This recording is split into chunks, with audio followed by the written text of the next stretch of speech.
Hello, welcome back to another After Effects video. Today I'm looking at motion blur. Typically with motion blur, the normal, I believe, is shutter angle is 180 and then you want to half and then do a negative on that. So if it was 300, it would be minus 150 for the shutter phase. That seems to be the sort of things you can do. Samples per frame, I'm going to actually bump that up. All right. So with motion blur, we can press this button here, enables motion blur, and then we can put it on here. So that will put motion blur onto the layer. I think also having very good high samples per frame is also pretty handy. So you can see that gives you a lot more motion blur. This time I want to look at some of the effects that you can do with motion blur. So we take a look at this clip just to remind you. I've used this clip many times, but it's a clip which, I guess it's a drone shot. It goes closer and closer to the speedboat. And it's pretty good resolution, right? So one of the things you may want to do in general, you want to use motion blur with like shapes and stuff that you make. But with an actual clip like this, you want to go into the effects and you want to go to this time warp. So you can put time warp in here and you want to change the speed to 100. And then when you go down here, you go enable motion blur, shutter control, manual. Now, if you actually look at the shutter angle, you see it goes up to 360, but actually, for some reason, it doesn't show you, but actually the figure it actually goes up to, if I type in 6,000, you see the actual figure it goes up to is 5,000, right? So that's going to do like a lot more blur on it. It's actually much higher than you could do in the composition settings as well. All right, let's take a look, see what that's actually done here to hit this. We can just play it now. So you can see at 5,000, you can see it's also added a motion blur effect. Kind of a wild one, right? So that is an interesting effect that we can get from that. All right, I've got another key one here. This is called echo.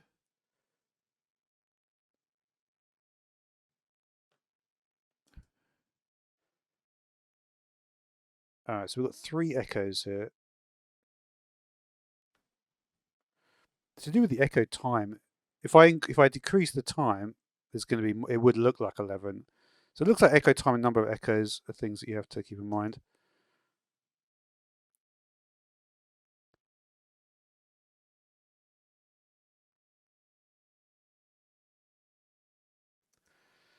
So basically, if I increase the number of echoes and bump this time down, I should get some crazy effects, is what it's sort of telling me. And it looks like the rendering is just super. It's going a little bit slower now, but not that much slower. It's still like the pace of that is actually not bad considering how much I bumped that up by it.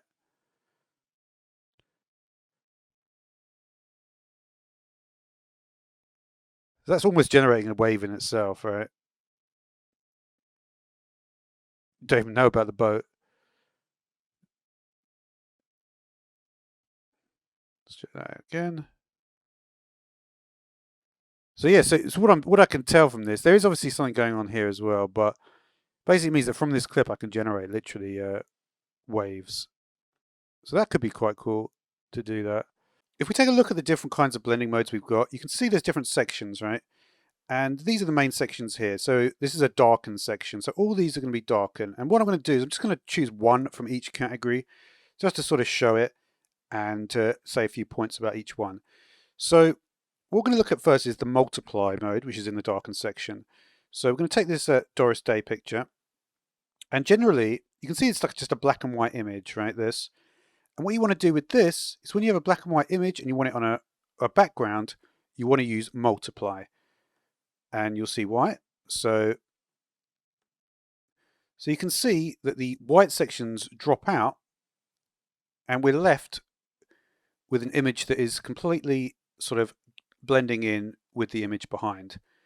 Let's do that again with another image just to show it. This is a higher contrast image we have here. So you can see this chair. I'm going to do multiply. So that is the use case of a darken. So you can see all the white in the image has dropped out, and now it looks like that chair is is blended perfectly with the background. Now, depending on which blending mode you choose, the order of the layers can be relevant. In this case, for instance, it's not relevant, so I could swap these layers out. And we're going to put this on normal. This one on multiply. You can see you get the same image. So the next section is the brighter section, I guess. And again, we're going to just use, we're going to go for add this time. So let's just look at the pictures first. So we have this woodland scene, and then we have this dark scene, but you'll notice there is a light coming in from this section. That's going to be important in a second. Okay, so now we're going to do, and again, the order doesn't matter of the layers. Do an add, and you'll see that where the light comes in is where you see the blending happen. So what this is essentially doing is it's comparing the pixels and saying which one's brighter, and then show the brighter pixel. So you can see we're not seeing any of these dark sections in the corners. Now we have the lighter. Now we have the light sections. Now vivid light is probably the most intense light we can get. It's a more advanced version of linear light. So let's take a look at that. And you can see it burns the image from below. In this one, order does matter. So we'll do a normal, and you want to put the darker layer on top. So this time we'll do a vivid light. And you can see you get better results if you have the darker layer on top. All right, and finally we have the subtract and division section. So this is sort of the opposite of what we just looked at. And let's try divide. You can see we're going to get a very washed out image if we have the dark layer on top. So why not put the brighter layer on top and then do divide? Going to get a better result. So what I want to do is I want to mask the movement of the woodpecker going across, and then we're going to blur out the background. So let's see how we might achieve that. So obviously going to start by drawing a mask. And we'll do something like this. There may be a few too many points here, but just to get the sort of a reasonable shape here.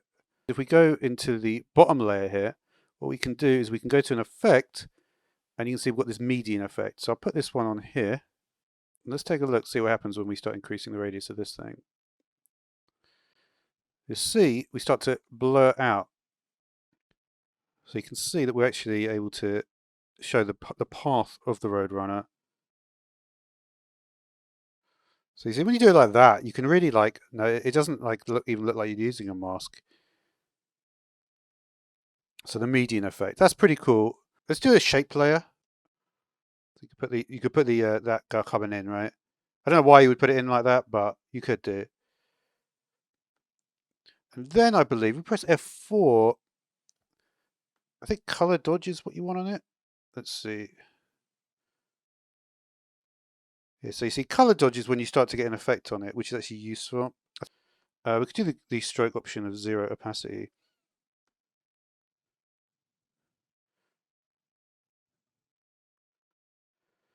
Let's actually remove this mask. Let's try a different kind of mask this time. So the other thing we could do perhaps is if we just go to, see if you just press double click on the square, I noticed that it will fill the whole thing. So let's try something different, right? Now we may want it to be at the end, we want it to be the whole thing, right? So we could say, yeah, I want that to be the whole thing there. And then we go to the beginning, and if we click on the shape button, you see it says left, right, and then like that. We could then put another keyframe in here with say like 200, like that. And then you see it does that effect as well. So that's like another way you could do things. So that's cool. The other thing you could do is, the thing about masks, which is interesting, is you can actually mess with them velocity as well, I believe. So if we go back to this layer with the mask, and we just, I think shift F3. You see, if we look at the mask path of this mask, you can see you can actually change the velocity of it. So what you could do is you could click the second one, and then you could do an F9 on that, which should easy ease. So that would go. So that should be a little bit better. Yeah, you see this. Yeah. Let's just bump it up. ridiculously so.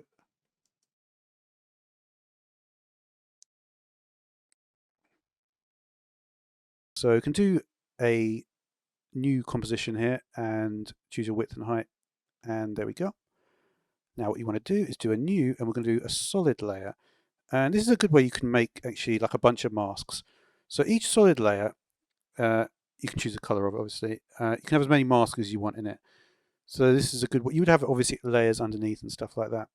So how do you want to make the mask? Well, you have two choices basically. You can choose the shape tool, so you've got a bunch of these different shapes, or you can choose the pen tool. I'm going to use the shape tool and I'm going to use the pen tool for some different stuff, but you can use both. So let's try a star. So we double click the star, you'll see it just creates that star as is. I'm not going to probably do that though. I'm just going to draw the thing, and as I hold it down, you can basically press you can press up and down to change the amount of sides, and then you've got also left and right is going to change the curves on the outside and the inside. I'm going to just do, you can use page up, so you can do a bunch of different stuff. I don't want to go that far. There is a point where it goes a little bit too far, but funnily enough, if you go all the way down, you can make it also look kind of cool. So yeah, let's do like I guess, unusual shape, maybe that. Isn't that like an asterisk? Maybe. All right, so once you've got your shape anyway, that is basically the mask path. So you could say, yeah, there's my mask path. And what you could do is you could then like extend it or change the shape. There's different ways that you could extend or change the shape. So let's think about how you might want to do that. Probably with a selection tool. So for instance, I could draw a marquee box just around a few points here. And all you have to do is find a box, which is one of the shapes. Say, well, we want it to change, say, in this a couple of seconds here. And we're going to go make it go all the way out here. Okay. And then it's done. So it will animate all the way out. Now it's super jerky. So the way to fix that is you go into the graph editor. And when you look at the mask path, you'll see it just goes boom like that. Normally what you want it to do is do what's called an easy ease. So you want it to go much faster at the beginning and then slower at the end. So you click on the second one, and then you can press, I think this is easy ease, or you can just press F9. But you see that's what it does. It goes fast at the beginning and then slow at the end. So look. The other thing you might want to do with it, you might want to put motion blur on it. So how do you do that? Well, this button is motion blur. It turns all layers on motion blur.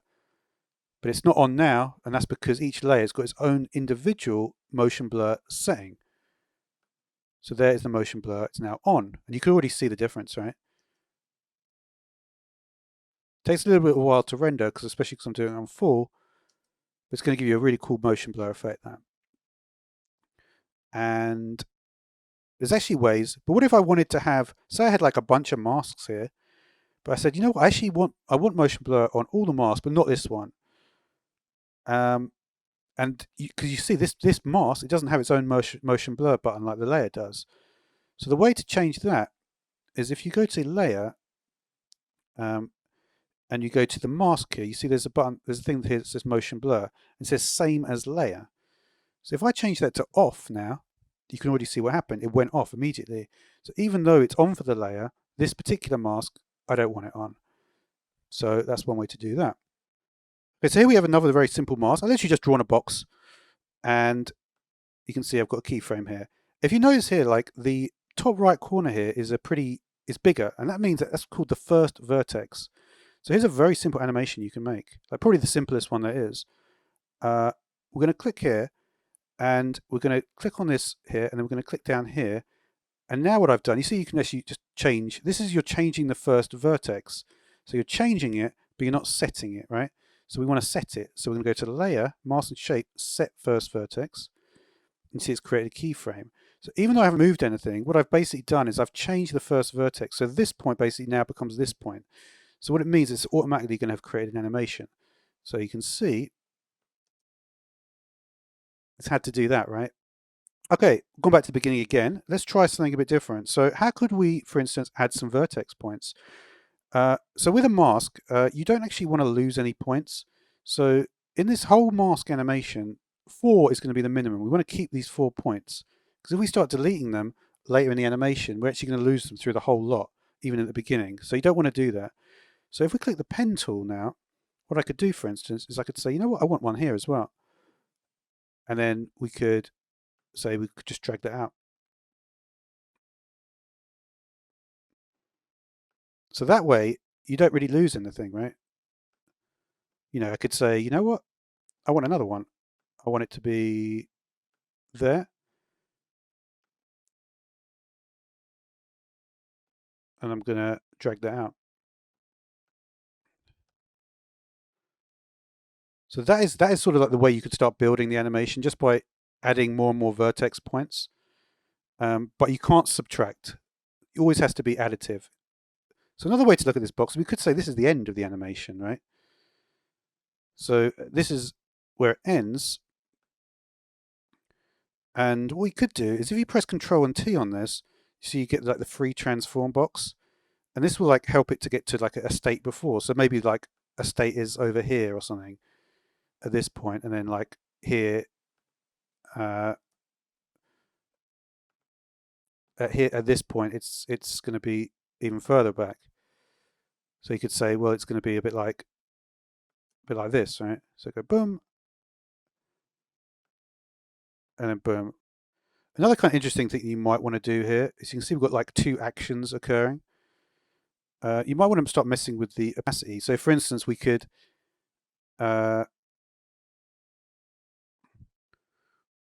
you could say, you know what, I want the mask opacity here to be 0.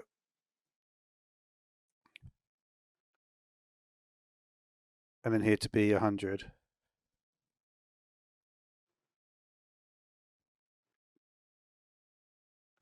What we could do, you could also offset it slightly. So you could put the 100 here. So then it sort of like makes it seem like, so it hasn't quite finished its task, right?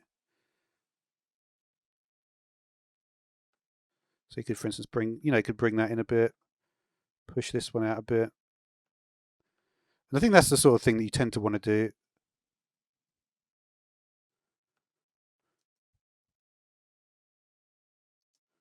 So we can move it all in a bit. Maybe something like that.